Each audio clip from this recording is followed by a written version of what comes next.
El Senado de la República es la casa de los mexicanos, donde todos tenemos voz, donde todos contamos, donde 128 senadores trabajan para aprobar las leyes que ayudan a construir la democracia, que hacen de México un mejor país. En la Casa de los Mexicanos, la democracia se construye con eficiencia, austeridad y transparencia. Lo de hoy es la toma de decisiones. Nos encontramos en el Senado con el senador Eduardo Ramírez, quien de alguna forma por el estado de Chiapas está trabajando con mucha intensidad. Eduardo, gracias por la oportunidad. Gracias, Mario, por este espacio. No, por favor. Obviamente un senador joven, el presidente también del Senado en su momento, todos los senadores coinciden en que eres un senador diferente, conciliador, más allá de los colores, de los partidos, los propósitos, los destacas y concilias, eres un mediador extraordinario. ¿Cómo te sientes en esta etapa de tu vida en el Senado, habiendo sido presidente también?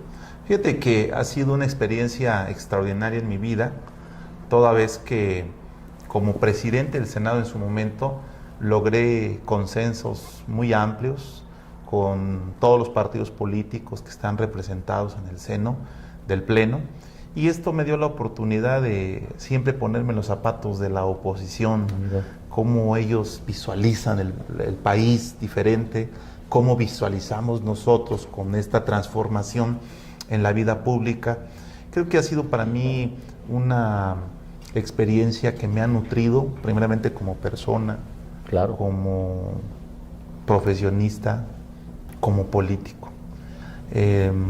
Mi reflexión siempre ha sido: hay que ponernos de acuerdo en lo urgente, hay que tomar en cuenta la opinión de los ciudadanos, de la gente. Creo que nosotros representamos un sector, pero no representamos a todo México. México tiene una gran pluralidad. Yo creo en ese México que la patria la encarnamos todos, no la encarna un solo hombre, no la encarna una sola ideología, la encarnamos todos, con nuestras coincidencias, con nuestras disidencias, con nuestras diferencias.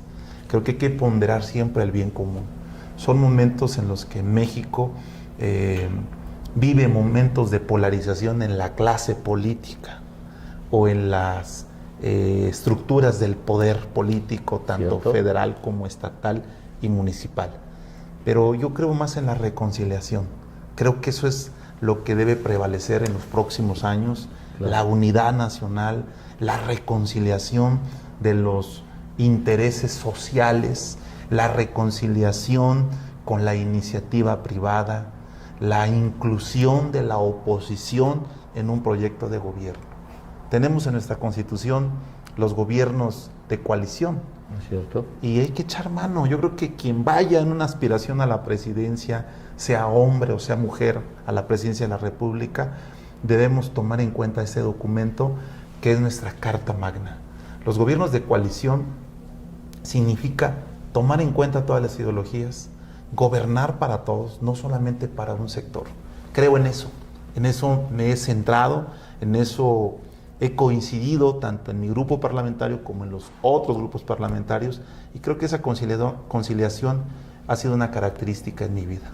Voy a seguir por ese camino, voy a invitar a que conciliemos, a que nos reconciliemos como mexicanos. No es una narrativa entre buenos o malos, entre pobres y ricos, entre los del pasado y los del presente. México, a través de los años, ha mostrado ponerse de acuerdo en la independencia de México, en la reforma, en la intervención francesa, en la Revolución Mexicana, y hoy creo que el camino que debe optar México y la obligación que tenemos todos los líderes políticos, sociales o económicos, claro, es fortalecer la unidad nacional. Déjame te digo algo, celebro obviamente este pensamiento, y aparte somos testigos de que en el ejercicio, en el Senado, ya incluso antes de esto, en tus tareas en Chiapas, era evidente esta postura. Sin embargo, dime una cosa, ¿cómo le haces? Digo, hay que decirlo, porque el ser con esta amplitud, con esta capacidad de entender en un propósito, decía yo, mayor, el costo político no existe. En tu caso no, afortunadamente, yo reitero, partidos, senadores hablan y coinciden siempre en el perfil que tú tienes diferente y conciliador, llamémosle de esa manera. Pero tú en un inicio o incluso en este momento, ¿no te preocupa un poco tener un costo político de aquellos que solamente polarizan y se centran en un solo pensamiento sin tal vez reflexionar tanto las consecuencias? En tu caso, vamos, está clara tu postura, ¿no te preocupa que tenga un costo político que alguien diga, no, pues de alguna forma concilió, platicó, aceptó, sí, entiendo. ocupó otra idea? Sí, mira, yo creo que una de las cosas que me ha caracterizado es tener libertad de pensamiento. Yo no soy un robot, ni soy parte de un rebaño que me digan que hoy es de noche y estoy viendo el sol. Yo no puedo, por complacer en un discurso a lo que piense mi pastor o mi líder, de ninguna manera. Yo soy una persona que me meto a la política porque defiendo mis ideas, sin renunciar jamás a mis principios. Entonces, lo que no comparto, pues lo respeto, pero defiendo lo que pienso.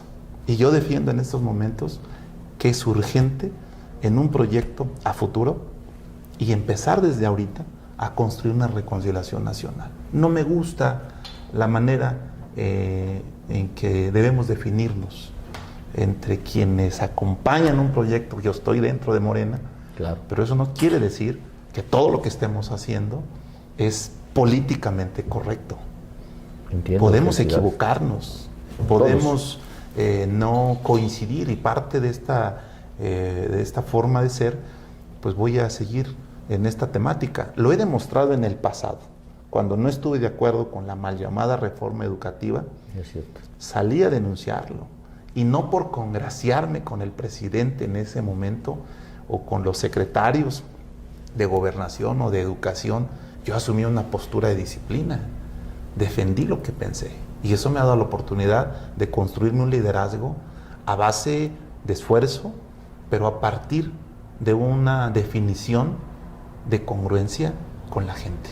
O sea, si hay algo que no esté yo viendo correcto, pues no me voy a asumir solamente porque soy parte de un partido político. Nunca he sido así y espero nunca conducirme en esa forma. Siempre, ¿no? Claro. Excelente. De alguna forma también digo esto porque al caso de Morelos, que es un tema importante para nosotros por obvias razones, la misma senadora Mesa, Ángel García Yáñez, quien de alguna forma sustituye a Radamés también, el senador, coinciden que has sido tú alguien que les ha permitido ahora sumarse a los esfuerzos, a tu preocupación. Eres un hombre sensible a los temas sociales, el tema de las indígenas, que de alguna manera, bueno, indígenas en general, las mujeres en lo particular, que lamentablemente por no tener cómo comunicarse, pierden patrimonio, pierden familia, pierden todo, y de alguna forma tú, en tu caso, no quiero destacarlo, el senador Eduardo Ramírez, siempre angustiado y preocupado y actuando, estás muy atento en este tema. Fíjate que uno de los temas que me conmovió sentimentalmente fue cuando observé las noticias, primeramente en Guerrero, de cómo vendían a las mujeres sin el consentimiento. Ah, sí, qué horror. Y lo peor aún, de 12 años. Sí, no, qué vergüenza. O sea, son unas infantes. Y regresó esta niña tocándole la puerta a sus papás. Y los papás que hayan tomado una actitud de cerrar la puerta y ya te vendimos. Sí, o sea, no podemos estar ausentes. Definitivamente no podemos dejar a esos seres humanos en un estado de indefensión. Es indigno, es problemático, es inhumano, y yo creo que hay que poner atención en eso. Que son usos y costumbres, sí, pero los usos y costumbres no pueden volverse abusos en la costumbre. Por favor. Y esto creo que me motivó a hacer un parlamento de mujeres indígenas, porque fíjate, Mario, yo viví en carne propia cómo ofendieron a una mujer por el simple hecho de haber ganado una elección municipal. Los hombres se sentían indignados, se sentían ofendidos porque una mujer las iba a gobernar. Esto fue en Chenaló, Chiapas, en el año del 2015. Yo sufrí un secuestro, resultado como presidente del Congreso. Les decía, ¿cuál es el motivo? No, es que es una mujer. Las mujeres solamente tienen 2 funciones en nuestro municipio y en nuestras comunidades: Les dije, caray, ¿cuáles son? Por favor. ¿Cuáles son? Sí, sí, Y en ese momento me dice, no, pues tener hijos es una función y la segunda es cargar leña. Por favor. Los temas del gobierno Por son favor. exclusivos para los hombres. Por favor. Y entonces voy generando toda una serie de información que dije, bueno, hay que darle voz a las mujeres indígenas de este país. Llegaron de Nayarit, de Guerrero, del Estado de México, Chiapas, desde luego, Oaxaca, de bastantes partes de la República, y ellas expresaron toda su violencia que tienen tanto dentro de en casa, desde los padres de familia, desde el esposo y desde la propia comunidad. Es inadmisible que las mujeres no puedan entrar a las reuniones de los ejidatarios porque es un asunto de hombres. La ley no reconoce a las mujeres. Y luego salieron más expresiones en ese parlamento. No tienen una traductora que tenga sensibilidad para expresar sus denuncias, o simplemente son a veces traductores y que no tienen la misma lengua que ellas hablan en su localidad. Pues si es un varón con este pensamiento, imagínate, ¿no? Exactamente. Entonces aquí nos hablaron también acerca de los ministerios públicos. Te violaron, pero es tu marido, ¿no? Sí, bueno, levántenle el acta. Y así se expresaban muchas cosas, ¿no? Hoy que hubo violación, sí. ¿Quién te violó? Pues fue su papá. ¿Estás segura? Pues bueno, presenta la denuncia, vamos a ver qué pasa.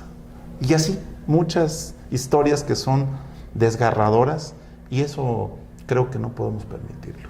¿Qué tanto avanza? Bueno, la sensibilidad del problema, esto es abrumador lo que estamos escuchando. Gracias por tomar esta iniciativa, por comprometerte de esa manera y actuar, pero ¿qué tanto estamos avanzando? ¿Qué tanto hay Hoy ya respuesta? tenemos una agenda legislativa que ha pasado, la de los traductores, la de la violencia. Están pendientes todavía otros asuntos como la legislación agraria, de que puedan ejercer cargos de autoridad en sus comunidades las mujeres, como el cargo de agente municipal, comisariados. Los derechos parcelarios solamente es para hombres. Sí, no, qué cosa. Entonces sí hay que trabajar todo en una gran instrumentación jurídica. Estamos dando un primer paso. Quiero decirte que no es fácil, porque romper esas inercias, hacer comprender a los demás legisladores, pues también no es una tarea fácil. No lo es, porque no está dentro de nuestro concepto de vida. Exactamente. Entonces llevamos una vida en la parte urbana o en la parte semiurbana. Claro. Y pues decimos, pues esos temas son muy aislados. No son aislados. Estamos hablando de una población muy fuerte en México que debemos tomarlos en cuenta.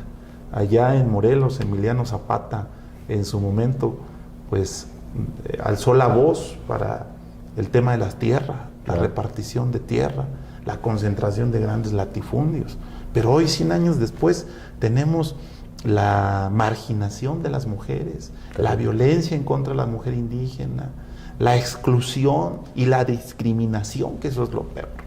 Pero lo estamos haciendo desde la sociedad. Ahora ya no es el gobierno, es la propia sociedad. Más grave aún todavía. Es más grave. Entonces, estos son los temas que hay que poner sobre la mesa del debate, y yo he asumido esta actitud con mucha responsabilidad. Sé que algunos de mis paisanos hombres en las comunidades indígenas, pues no les es muy placentero que yo toque, pero aquí asumimos una responsabilidad política y social, que es la más importante. No, lo entendemos así. De hecho, por eso es que estamos contigo y nos interesaba tanto platicar, incluso estrenar esta serie de entrevistas contigo. Por último, los jóvenes te preocupan, que tengan oportunidad de practicar, que haya jóvenes talentosos con posibilidades de destacar sin que pierdan estudios, que tengan condiciones, presupuesto, apoyos.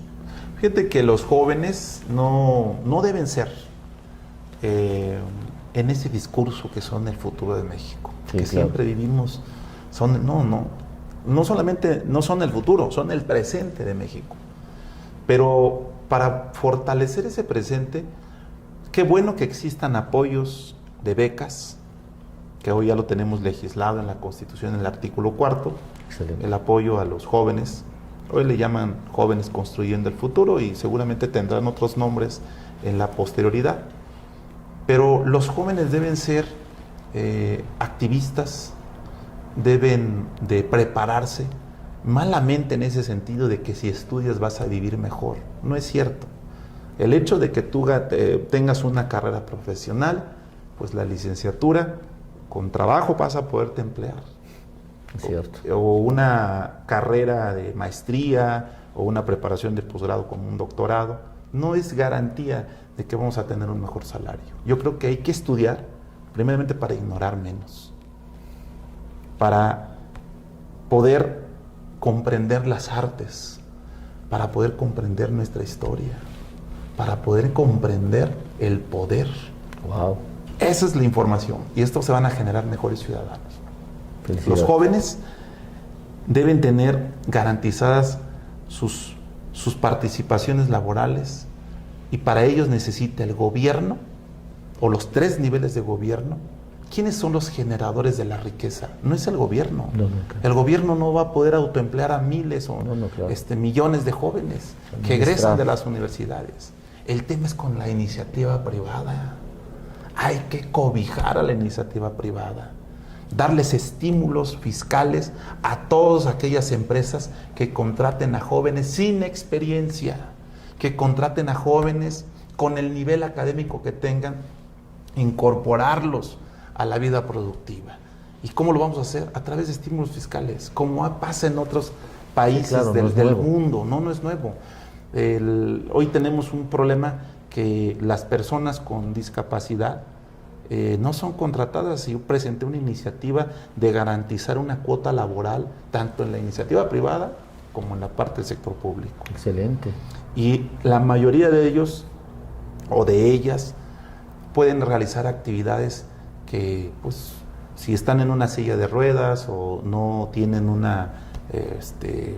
carecen de la vista o no escuchan, pues pueden ser empleados en otras actividades, no, claro, totalmente. Sumarlos, y muchos de ellos son jóvenes que no tienen una esperanza, jóvenes que están estudiando y que no tienen fuentes de empleo. Por eso el gobierno no puede pelearse con el sector privado.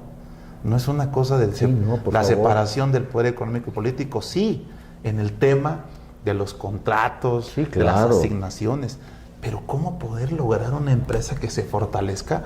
Es a través de las instituciones. Ser un facilitador de la inversión, ser un garante de la inversión, pero sobre todo, ¿cuántos son los jóvenes o las personas que se contratan en nuestro país? La pandemia nos ha dejado números devastadores. Se han perdido los ahorros de las familias, claro. El endeudamiento creció, tenemos un subsidio ahora a las gasolinas, que desde mi punto de vista es correcto, porque esto ha permitido que no se incremente la canasta básica de manera exponencial, inflación, las actividades comerciales.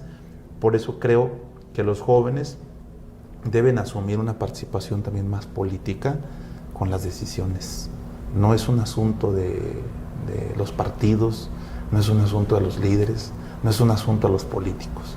Los jóvenes deben asumir una actitud de mayor acción en todos los temas, desde la comunidad, desde el barrio, desde el fraccionamiento, desde la escuela, desde el trabajo, la reflexión con los maestros, porque vemos en las aulas que nos enseñan 2 más 2 es 4, pero no nos enseñan el razonamiento.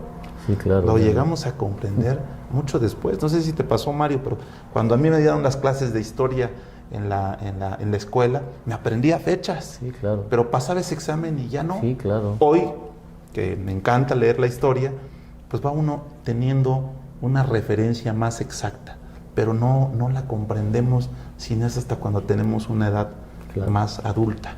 Claro. Y yo creo que había que revisar los temas de contenidos educativos, con una perspectiva de género, con una inclusión hacia todos los sectores. Claro. Y yo creo que esto puede fortalecernos mucho más. Okay. Tantas cosas que hacen falta por hacer en nuestro país, claro, pero creo que son pasos fundamentales.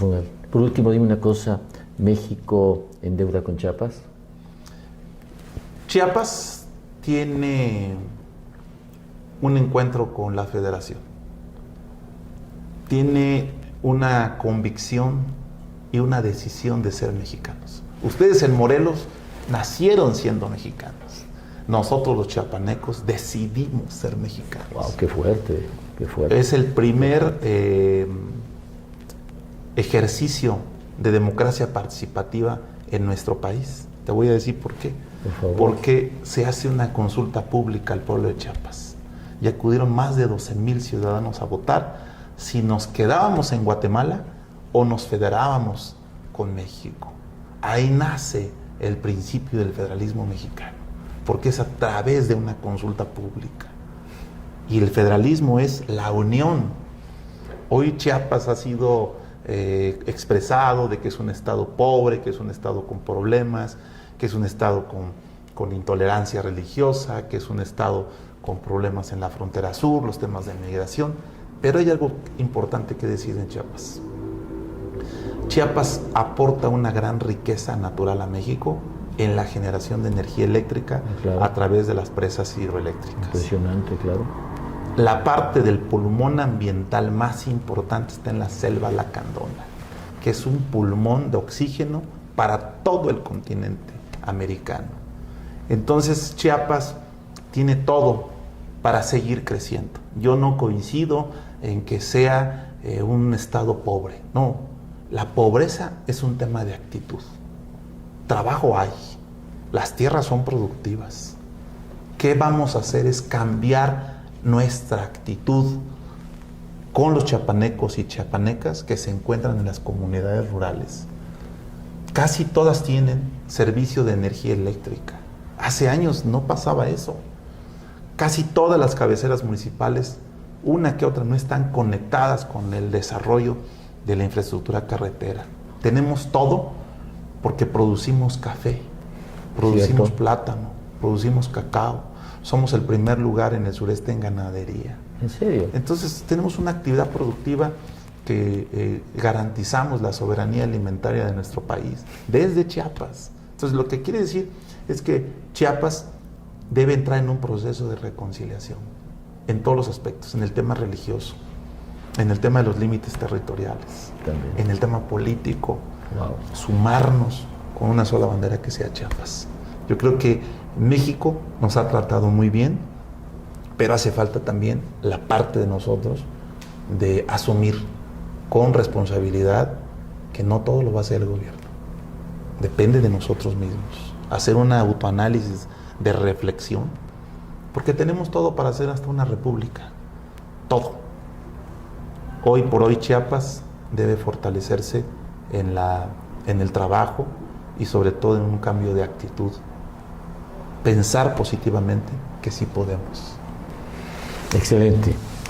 Lo de hoy es la toma de decisiones. Gracias, Eduardo, por dar una excelente plática. Me parece que nos enriquece a Morelos, a México, a Chiapas, obviamente.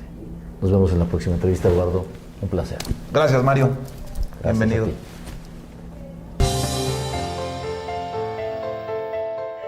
Ya seas amante de la naturaleza o de la historia, en Chiapas no tendrás problema para disfrutar de cualquiera de las dos. Gracias a la fusión de impresionantes edificaciones mayas con vastos paisajes de selvas casi vírgenes. Así que sin más, acompáñanos a explorar los lugares turísticos más encantadores del territorio chiapaneco. Tuxtla Gutiérrez. La capital del estado cuenta con la versatilidad y el ambiente propicio para un sano entretenimiento, que combinan lo urbano con lo natural a través de excelentes restaurantes, hoteles y hermosos lugares como el Zoológico Miguel Álvarez del Toro o el Jardín Botánico Dr. Faustino Miranda. La Catedral de San Marcos, el Parque de la Marimba, el Teatro de la Ciudad y el Museo Regional de Chiapas son las principales señas de su identidad citadina que se funden con el frondoso verde de sus árboles y las fiestas de sus barrios. Sus tradicionales comidas, la arquitectura vernácula, la rica y variada vegetación hacen de Tuxtla Gutiérrez mucho más que un lugar de paso. Chiapa de Corzo. Considerado pueblo mágico, Chiapa de Corzo es uno de esos destinos cuyo valor turístico radica en su historia, ya que cuenta con una gran variedad de edificaciones coloniales de belleza incomparable, entre las que se distinguen el Templo de Santo Domingo de Guzmán, el Templo del Calvario, las ruinas del Templo de San Sebastián y La Pila, una majestuosa fuente del siglo XVI, también llamada La Corona, de líneas mudéjares, construida en ladrillo y de forma diamantada. Considerada su monumento más emblemático, es una joya arquitectónica única del arte hispanoárabe en América. Cañón del Sumidero. No, espera, no te vayas sin probar la exquisita gastronomía de Chiapa de Corzo, destacando el cochito horneado, dulces típicos como los suspiros, la bebida tradicional llamada pozol. Y como un recuerdo, llévate una de sus artesanías elaboradas con valiosos materiales como la laca. Ahora sí, Cañón del Sumidero. Ubicado a 5 kilómetros de Tuxtla Gutiérrez, existe un lugar que sin duda es un paraíso sin igual. Su peculiar paisaje adorna cada rincón de sus enormes paredes con una vegetación exuberante y abundantes escurrimientos que a la vez alimentan el Grijalva, uno de los ríos más caudalosos del país.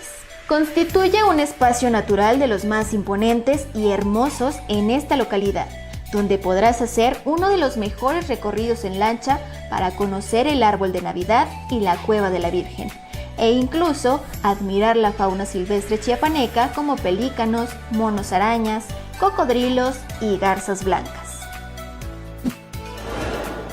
Comitán. Comitán de Domínguez es un lugar sumamente encantador, tanto que fue el primero en ser nombrado Pueblo Mágico de México. Se encuentra sobre una meseta a 1500 metros sobre el nivel del mar, lo que hace que tenga uno de los climas más agradables del sureste.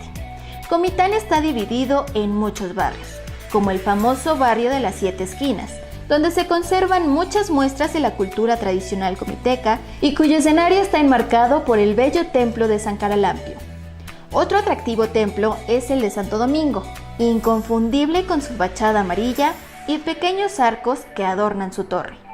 Ya que hayas terminado de admirar las edificaciones del pueblo, tienes que darte una vuelta por la zona arqueológica que alberga la Acrópolis, un lugar con varios levantamientos prehispánicos, plataformas y hasta juegos de pelota. Palenque. Esta localidad es de las favoritas entre los turistas nacionales y extranjeros, ya que muy cerca se encuentra uno de los sitios arqueológicos de Chiapas más importantes del mundo maya, donde se encuentran importantes construcciones como el Palacio, edificación que sobresale entre el resto, el Templo del Sol, el de la Cruz y el de la Cruz Foliada, o incluso pasar por la tumba del Rey Pacal, un sarcófago bellamente tallado. Se trata de un destino obligatorio que no te puedes perder si te encanta disfrutar del México prehispánico, teniendo como destino natural la Selva Lacandona, donde podrás encontrar territorios arqueológicos prácticamente desconocidos, ya que fueron devorados por la selva. Para poder conocer y adentrarte en ella, se requieren los servicios de un indígena maya. Bonampak. Descubierto en 1946, Bonampak es uno de los lugares arqueológicos de Chiapas que debes ver si andas en búsqueda de aventuras e historias icónicas de esta zona de México. Se encuentra ubicada en el corazón de la Selva Lacandona y es un territorio que incluso no está explorado en su totalidad. Es una de las grandes historias de la exploración arqueológica, que permitió entender uno de los mayores testimonios de la cultura mexicana. Sin embargo, Bonampak presenta uno de los misterios más grandes de la cultura maya, que aún no ha sido resuelto, ya que por razones desconocidas, el sitio fue abandonado antes de terminar de pintar los murales que yacen en su interior. San Cristóbal de las Casas. En esta ciudad montañosa podrás encontrar diversas y encantadoras construcciones coloniales en perfecto estado, que te invitan a imaginar la historia de México. Algunos ejemplos son la Catedral Amarilla de San Cristóbal, que data de varios siglos atrás y se encuentra en el Parque Central, o el Museo Los Altos, ubicado en el antiguo convento barroco de Santo Domingo de Guzmán, que organiza exposiciones de la historia regional y la industria textil. Al recorrer sus calles es común encontrar objetos fabricados con ámbar, el material favorito de los artesanos del lugar, por lo que te recomendamos visitar el Museo del Ámbar, ubicado en el antiguo convento de la Merced, donde se organizan exposiciones para conocer el proceso de extracción y producción de esta piedra preciosa local. Cascadas de Agua Azul.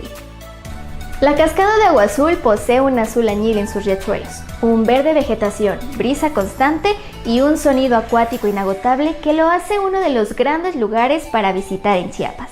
En este hermoso destino natural, ubicado cerca de San Cristóbal de las Casas, se puede admirar el arroyo de la cascada descendiendo con su lecho calizo en escalones, formando una serie de impresionantes cortinas de agua que crean albercas naturales. En estos famosos espacios tienes la oportunidad de disfrutar de un sinfín de actividades relajantes con una serie de servicios entre los que destacan cabañas y casas alquiladas, restaurantes, tiendas de artesanía, estacionamiento y sanitarios. Misol Har.